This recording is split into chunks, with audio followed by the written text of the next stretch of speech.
Hey everyone, today we're going to be talking about black pine pad design, how to make, maintain, and improve the structure over various points of development.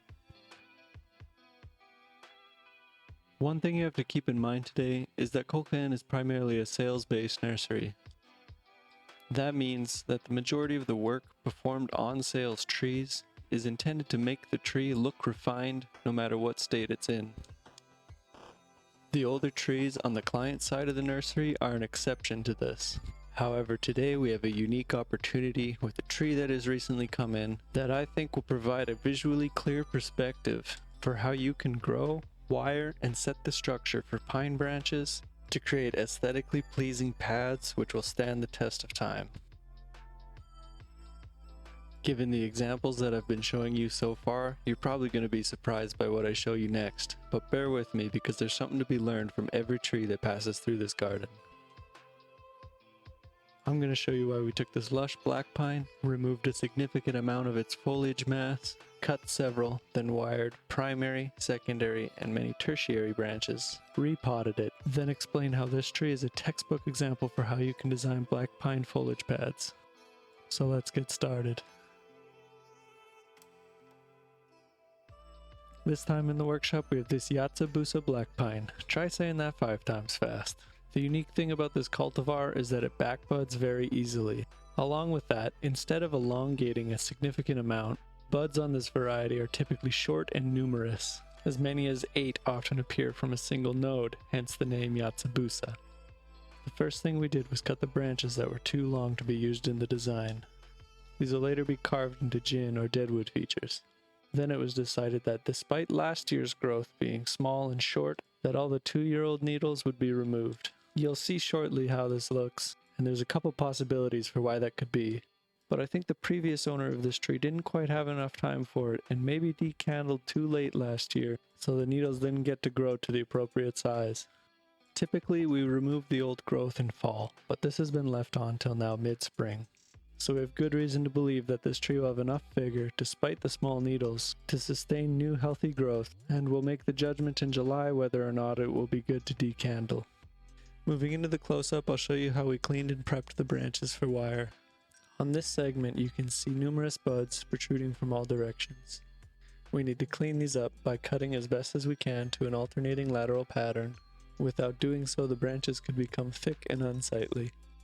I typically start from the outside tip of the branch and work my way in, removing any branches that are too thick or too long, buds and growth that's heading in the wrong direction, such as straight up, straight down, or unless desired, towards the interior of the tree, then ensuring a bifurcating pattern by cutting any areas with 3 or more branches or buds coming from the same location. Along the way you can pull the old growth and work your way around the tree as needed. Now you can see the difference between the first branch that was cleaned, and on this next one we'll start from the outside, where this tip has become too strong. So we'll cut the thickest, strongest sets at the end, just cutting back a little bit to the most desirable bud. We'll remove the needles now to make it a little more easy to navigate, and work our way towards the interior. To create this lateral bifurcating and alternating pattern, we're going to decide which of the buds here are the strongest, and consider how they'll fill the space once they grow out. With that in mind, we can cut to remove the buds that won't be used in the design. We'll continue by cutting out this crotch growth, as well as the dead and desiccated remnants, and remove everything that would otherwise ruin the nice bifurcating pattern that we desire.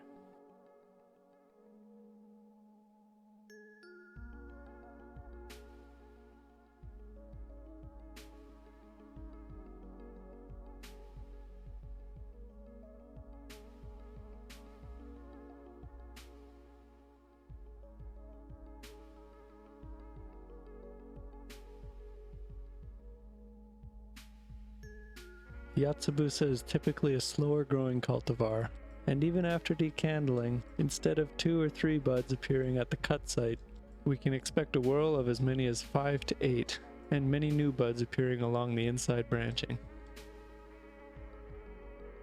So the reason I said this is a unique opportunity earlier is that you don't typically get to see a pine stripped down like this, especially at Kokan where we want nice full lush pads.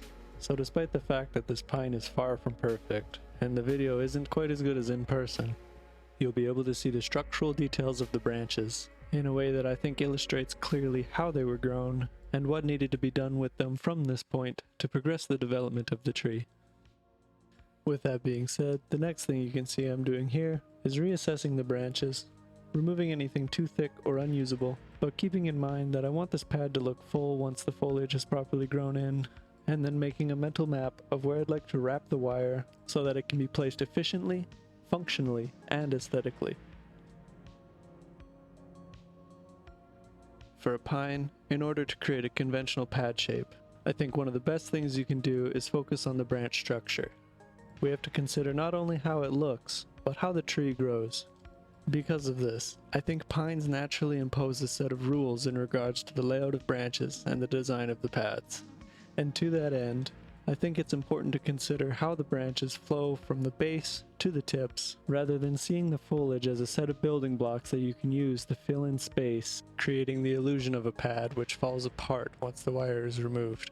And on that note, it is okay to let wire bite into younger branches just a little bit to help them set if needed.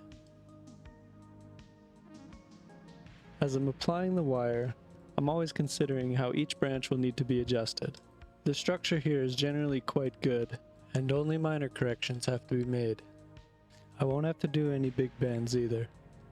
But all the branching is growing upwards significantly, and will be corrected in a similar fashion as seen on this diagram.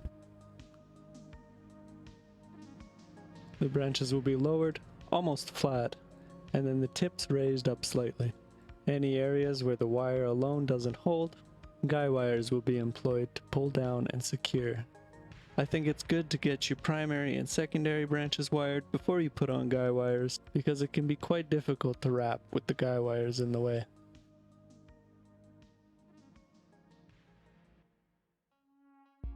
The next corrections that I'm considering are the branch angles. And of course you have to think about this on both the horizontal and the vertical planes.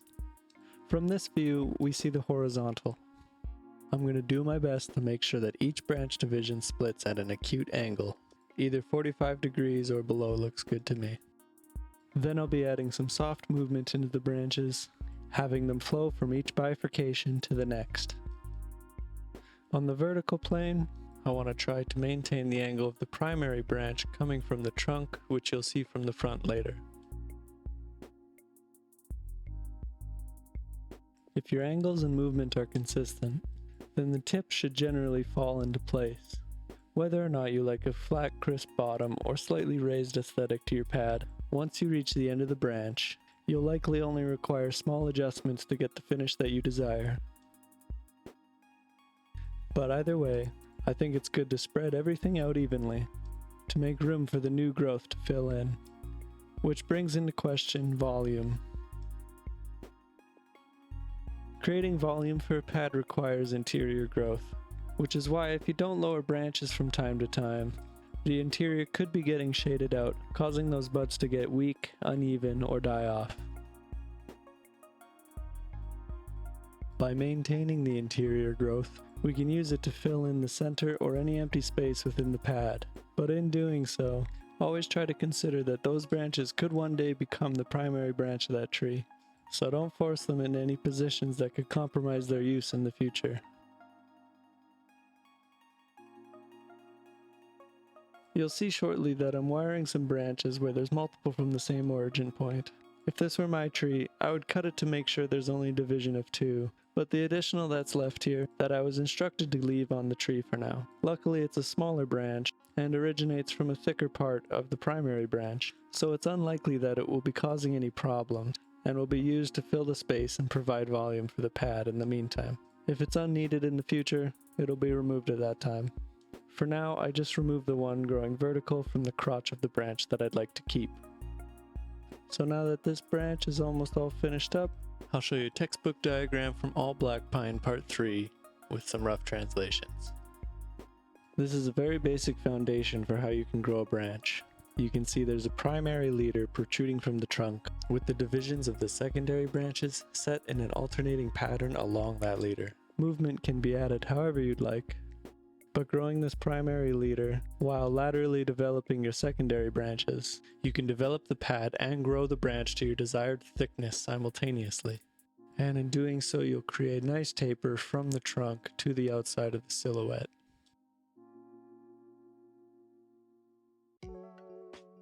Here's our completed design. You can see it was grown with this primary leader here, which is now the thickest portion. Tapers naturally off the trunk and continues so until the branch tips. This longest, thickest portion was removed and turned into a deadwood feature, and a thinner, more pliable branch was used in its place. It's then clear how the secondary branches were developed off the side of this primary, and that's confirmed by this first division being the thickest and most mature of the set. Onto the work I performed. You can see that most branch angles are at or around 45 degrees, and soft movement was introduced into any willing branches so that they all flow together in a uniform pattern. As mentioned earlier, at Koken we want to try to create a nice complete image if possible, so I was asked to keep a few things in the tree, and some branches were left placed in positions that fill the space accordingly. If the tree doesn't sell, I'll likely provide a follow-up video this fall to show its progression. The process that I showed you on the first branch was repeated on the rest of the tree. Though a little more difficult to make out, you see a primary leader with the divisions decided laterally, and as it develops we fan these areas out to make space for the new growth.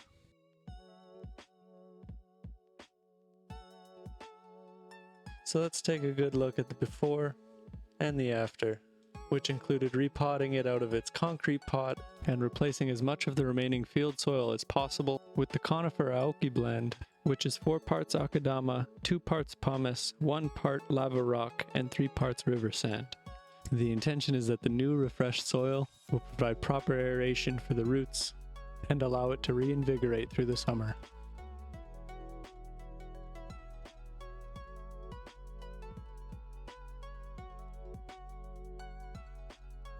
Thanks for tuning in.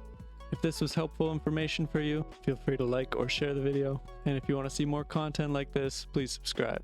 If you have any feedback, questions, or suggestions, please let me know in the comments down below. Thanks again, and I'll see you on the next one.